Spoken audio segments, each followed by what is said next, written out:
ನೀನ್ ದಾರಿ ಸುಲಿಬೇಡ ಅಲ್ಲೊಂದು ದೋಟ ಐತೆ ನೋಡು ದೋಟನ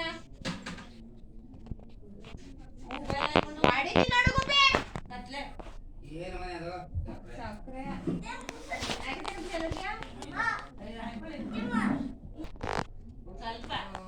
ಸಕ್ಕರೆ ತಿನ್ಬೇಡ ಮನೆ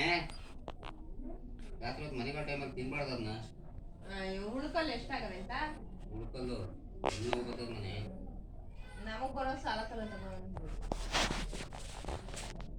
ನಾವೆಲ್ಲ ಸಿಮೆಂಟ್ ತುಂಬಿಕೊಂಡಿದ್ದೀವಿ ನಾವು ನಿಂದೆಲ್ಲ ಉದ್ರೋಗಿದಾವೆ ಹುಟ್ಟಿದಾವೆ